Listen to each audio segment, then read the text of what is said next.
This class has drawn their pumpkins, cut them out, and now they're beginning to do a Yayoi Kusama dot pattern on their pumpkins. In this video, I'm going to be taking you step by step on how to draw it and to be able to decorate it using the daubers. You're going to start by putting a gentle smile along the bottom. And then we need to keep space for our stem eventually. So you're going to be doing a little sad face, but leaving some space from the top. And then you already knew this, you were going to link the lines together. This makes the center rib. Next, I want you to put a gentle smile down there. And this time your sad face is going to be a little higher. Go ahead and connect the line. Once again, you're going to do a gentle smile and your sad face a little higher and connect the line. You just finished your first set of ribs.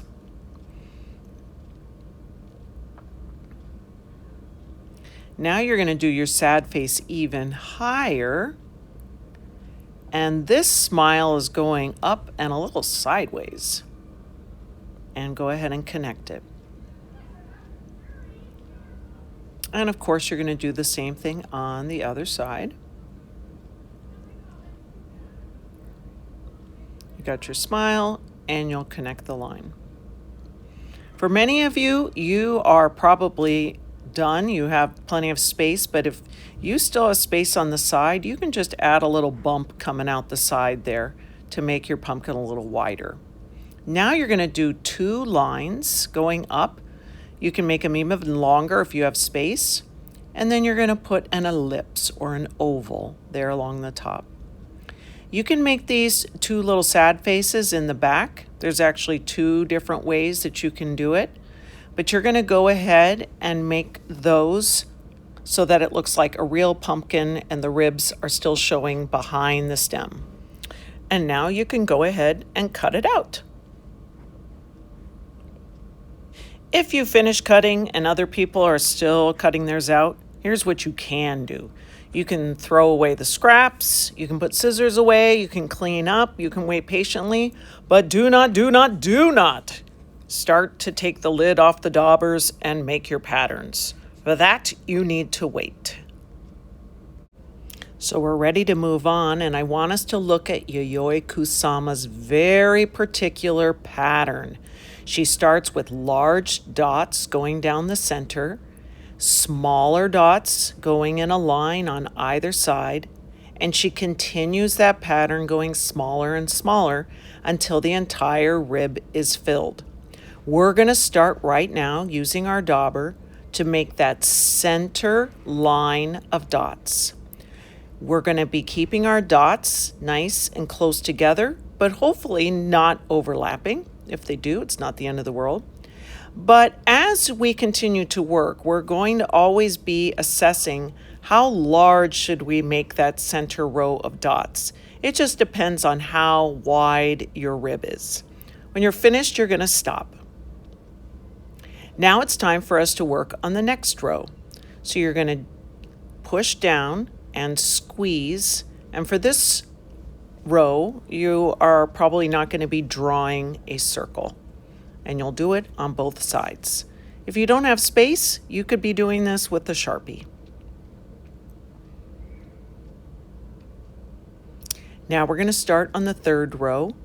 If you have space, great. If you don't, you may have to wait. But I'm going to be doing this using a Sharpie. As I'm making these along the right-hand side, when I go and do the row on the left-hand side, I don't want to have to put my hand through all that wet paint. So what I am going to do is take the paper and just flip it around. That way I can reach the other side without dragging my hand through the paint.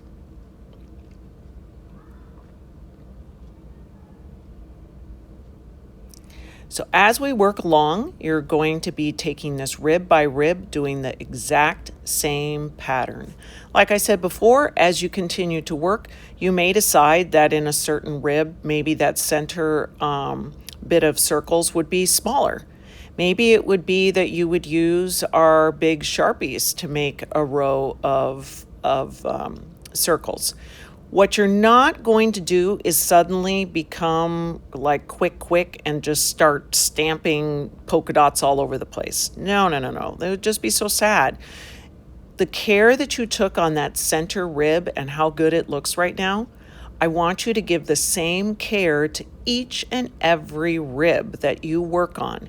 Have each one have its own pattern and size of dots that you think are appropriate for the size of the rib.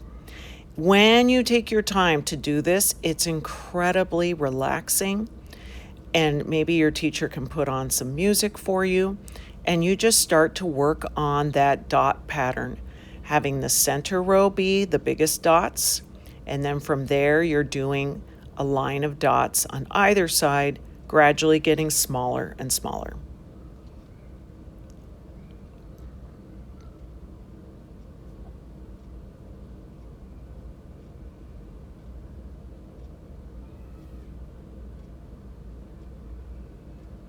As you finish up, there are a few things we need to address. Near the top, you're going to see the part, those back ribs.